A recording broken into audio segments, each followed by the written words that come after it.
Jornal da Cidade. Destaques dessa edição. E aí, doutor? Você já ouviu falar da síndrome do desfiladeiro torácico? Não? Ela pode provocar dores no ombro e formigamento nos braços e nas mãos. E para falar sobre o assunto, iremos conversar por telefone com o ortopedista Dr. Lúcio Mauro Trevisan. Bom dia, Dr. Lúcio. Bom dia, Sandro. Bom dia aos ouvintes. Estamos aí mais uma vez. Exatamente, mantendo a quarentena, né, doutor? É isso aí. Agora, sobre cumprindo aí a nossa obrigação, né? Sobre a síndrome do desfiladeiro torácico, uma expressão para mim nova, creio eu que para muitas pessoas também, doutor, o que pode ser dito sobre esse assunto? Então, vamos lá. O que acontece? Desfiladeiro, por definição, né, é uma estreita passagem que fica entre montanhas, né? Aquilo forma um desfiladeiro. Então, anatomicamente, a gente tem uma região que vai aqui da base do pescoço, na parte lateral, acima da clavícula, até a região mais ou menos da axila, que é uma região que a gente chama de desfiladeiro torácico, né? Porque é uma região por onde passam algumas estruturas anatômicas muito importantes, como artérias, veias e alguns nervos, que a gente chama de plexo braquial, e ele passa por uma região muito apertada, né? Ele passa por um estreito ali, para que possa chegar sangue e inervação até o braço e a mão. Então essa região que vai acima um pouquinho da clavícula, aqui na base do pescoço, até próximo da axila, é chamado de desfiladeiro torácico. É como se fosse embaixo do ombro, da ponta do ombro até o início do pescoço, embaixo? Exatamente. Você palpa a clavícula, né, que é esse ossinho aqui que a gente tem aqui próximo do ombro, um pouquinho acima da clavícula até a base do pescoço, certo? Do lado da onde que a gente engole, aqui da garganta, vamos dizer assim, né? É um lugar que é bom receber uma massagem ali, viu, doutor Lúcio? Isso, um pouquinho à frente aqui, um pouquinho mais pra frente, mas na lateral, vamos dizer. Ah, tá. Onde você recebe a massagem é o músculo trapézio. Trapézio que ele fica muito tenso quando a gente está nervoso, mas não tem nada a ver com o trapézio, o desfiladeiro torácico. Ele é mais à frente, mais pro lado da clavícula, e dessa região da base do pescoço, passando por baixo da clavícula até na região da axila, ali passam estruturas anatômicas, como eu disse, né, como artérias, veias, plexo braquial. O que é plexo braquial? São nervos, né, que saem lá do pescoço, lá da coluna cervical. As raízes vão se juntando, formando as divisões, formando os troncos, depois se dividem em nervos, que vão dar sensibilidade nos braços e na mão. Entendi. Por que esses nervos aí, eles acabam ficando comprimidos, doutor Lúcio Mauro? É uma razão natural? Então, existem vários fatores que levam a isso, né? Uma delas é uma alteração anatômica que as pessoas podem ter, que é chamado de costela cervical. É uma costela que sai lá da raiz cervical, porque normalmente, na anatomia de 85% das pessoas, vamos dizer assim, 90%, as nossas costelas elas são formadas a partir da região do tórax, né, para proteger aqui os nossos órgãos do tórax, pulmão, coração. Algumas pessoas, elas congenitamente, ou seja, nascem com uma costela cervical. É uma costela que vem lá do pescoço e vai para o tórax, é um pedacinho de osso, chamada de costela cervical. Essa costela, ela ocupa o espaço onde passa esses nervos, essas artérias, essas veias, causando compressão nessas estruturas. Então, costela cervical é uma das causas. A outra causa muita gente que carrega peso na cabeça, desenvolve muita musculatura do pescoço, acaba comprimindo alguma estrutura ali, né, nessa região, e a própria musculatura do pescoço, mais fortalecida, mais hipertrófica, né, aquele músculo mais forte, aqueles halterofilistas que fazem exercícios para que o músculo fique muito grande, né, eles acabam desenvolvendo também uma síndrome do desfiladeiro torácico, porque o músculo vai comprimir esses nervos, né? Que coisa triste, né? Excesso de exercício. Oi? Que coisa triste, até um excesso de exercício acaba gerando um efeito colateral como esse. Por isso que o equilíbrio é sempre o melhor, a melhor opção, né? O caminho do meio. Nem 8 nem 80, vamos dizer assim, como diria o ditado, né? Então, Sandro, assim, os próprios ligamentos que estão ali, uma outra causa importante de compressão dessas estruturas é a má postura, né? A pessoa vai jogando o ombro para frente, né, e vai fechando o desfiladeiro torácico, né? Então, aquela pessoa que, por exemplo, aquela dona de casa que lava muito a louça e fica com o ombro para frente, costureira, né? Próprio trabalhador que fica muito na posição, vamos dizer assim, mais corcunda e não corrige isso durante os dias, né? Porque fica o dia todo ali trabalhando, com os ombros para frente, corcunda. Chega à tarde, a musculatura está toda voltada para isso. Você tem que soltar e alongando ali para melhorar a postura. Então, você ficar com os ombros para frente, isso acaba apertando ainda mais esse desfiladeiro torácico e acaba causando compressão nessas estruturas. Ok. E a dor chega a ser paralisante, doutor Lúcio Mauro? Ou a pessoa consegue ainda levar uma vida praticamente normal, trabalhando e etc.?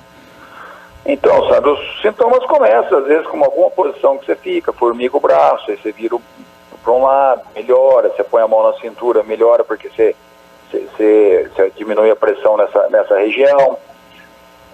Uma outra causa, viu, Sandro, pós-fratura de clavícula, né? Às vezes a pessoa fraturou a clavícula e na região de forma, a cicatrização ali da fratura pode comprimir o nervo.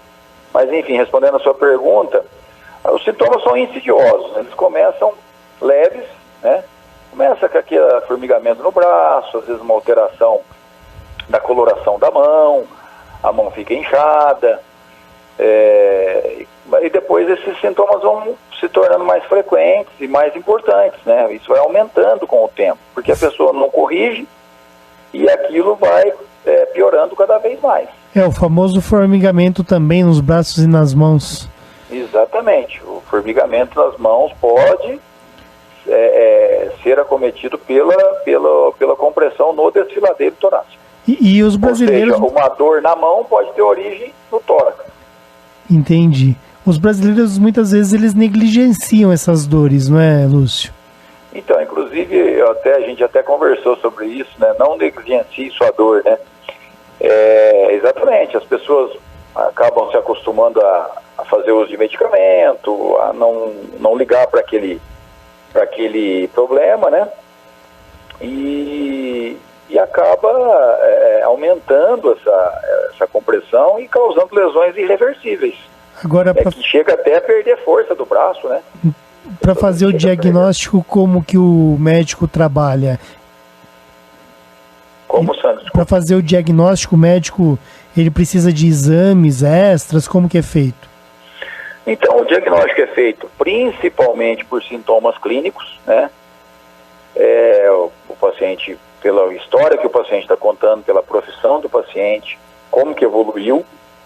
A gente já observa a hora que o paciente entra no consultório e depois também com o exame físico, a gente já vê a postura que esse paciente está apresentando, né? Geralmente ele tem os ombros mais anteriores, mais para frente. A gente faz alguns exames, né? Que a gente pede para o paciente erguer os dois braços, mexer a mão, né? Abrir e fechar a mão. Isso aí acaba causando formigamento.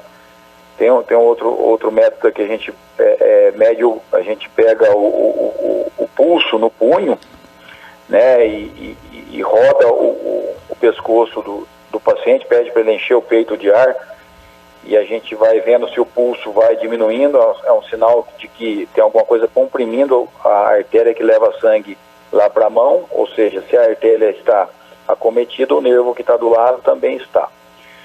E tem outros testes, né? Teste de Russell, Cruz, né, que a gente fala, de Adams, de Wright, são vários testes.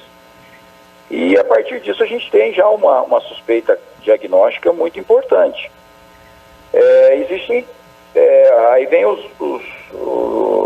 exames complementares, né, que são exames de imagem, como raio-x, por exemplo, para ver se não tem uma fratura, um calo ósseo na clavícula, se não tem uma costela cervical, e se, por exemplo, se não tem alguma alteração ali que nos chame a atenção, né, radiológica. O próprio ultrassom é muito importante, o Doppler, né, para ver os vasos sanguíneos que estão nessa região.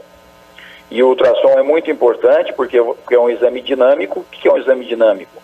Na hora que você está fazendo o exame de ultrassom, você pode pedir para o paciente você pode fazer certas manobras com o paciente, erguer o braço, rodar o braço para trás para ver se há uma alteração de fluxo sanguíneo. Isso nos leva já a um diagnóstico. E a própria ressonância também nos ajuda bastante, né? Então, somando tudo isso, todos esses sinais, sintomas e alterações de exame, né? A gente chega a um diagnóstico. É por aí. E o tratamento, como que é feito? Então, o tratamento depende muito da causa, obviamente. Como eu falei, tem várias causas. Melhora postural, né? Fazer fisioterapia, pilates, RPG é importantíssimo. Entrar com tratamento para dor, né? Analgésicos, se tiver uma fase aguda, um anti-inflamatório, uma acupuntura ajuda bastante na fase da dor. Medicamentos para melhorar a condução do nervo, como a gente usa altas doses de vitamina B, né? B de bola, como citoneurin, tem vários no mercado aí. Depois de tudo isso, feito essas fisioterapias, melhora postural, remanejamento no trabalho, né? A pessoa tem que se readaptar ao trabalho, porque às vezes é a postura do dia a dia do trabalho que está causando. Caso tudo isso não surja nenhum efeito, não surja nenhuma efeito nenhum, né? Nenhuma melhora, tem casos que tem que fazer a descompressão cirúrgica, né? Alguns bloqueios, né? A gente pode fazer alguns bloqueios também, né? Guiados principalmente por ultrassom, saber onde está injetando o medicamento, que é uma região muito delicada, né? Perigosa até para você não saber onde está injetando o medicamento. E além dos bloqueios e os demais medicamentos e essas condutas que eu falei, a minoria dos casos tem que fazer uma cirurgia para descomprimir. Minoria, né? A minoria. Agora, a maioria resolve com tratamento clínico. Isso que eu ia no perguntar. máximo aí uma infiltração, aliás, um bloqueio. Quer dizer, tratando, você previne um monte de problemas e escapa de uma situação cirúrgica. Exatamente. O importante, Sandro, é procurar um profissional para o tratamento no início dos sintomas, né? Não negligenciar, como você falou, né? Bacana. Lúcio Mauro, eu quero agradecer sua participação aqui no Jornal da Cidade. Eu acho que todas essas dicas, elas possibilitam, se elas colocadas em prática, possibilitam uma melhora de vida considerável dos ouvintes aí da Rádio Vinícola, porque informação, ela hoje em dia é muito importante para que nós possamos ter uma vida melhor, viu, Lúcio? Então, Sandro, tem uma frase que eu sempre carrego comigo, que eu sempre me lembro dela, que é quem tem o conhecimento tem o poder, né? Sim. Mas já visto que a gente está passando, né? A gente está passando tudo isso porque a gente não tem o conhecimento de acabar com o vírus e ter uma vacina ainda, né? Mas vamos ter. Mas é por isso, quem tem o conhecimento tem o poder. Então eu venho aqui todas as semanas para tentar esclarecer muitas dúvidas dos ouvintes, né? Inclusive eu gostaria que os ouvintes aí da rádio participassem mais, mandassem as perguntas, mesmo que eu não consiga responder hoje, mas que fique para a próxima vez, né? Por exemplo, você falou, o médico lá falou do nervo, o que é onde fazer, eu não entendi muito bem, a gente fez, eu explico novamente. O que é cartilagem? Uma vez ele falou de cartilagem, que é artrose, daria para explicar melhor. Obviamente que, assim, as dúvidas devem ser não em relação a tratamento que eu vou passar individual para cada um, que isso tem que ser, a gente tem que ver o paciente, pelo menos ter uma conversa com o paciente. Mas eu queria chamar os ouvintes, né, para participar mais, que eu fico muito feliz quando as pessoas mandam perguntas e tal, e eu consigo esclarecer. Tá bom, Lúcio Mauro, com certeza os ouvintes Gostaria de um feedback. Vão interagir mais aí, tá bom?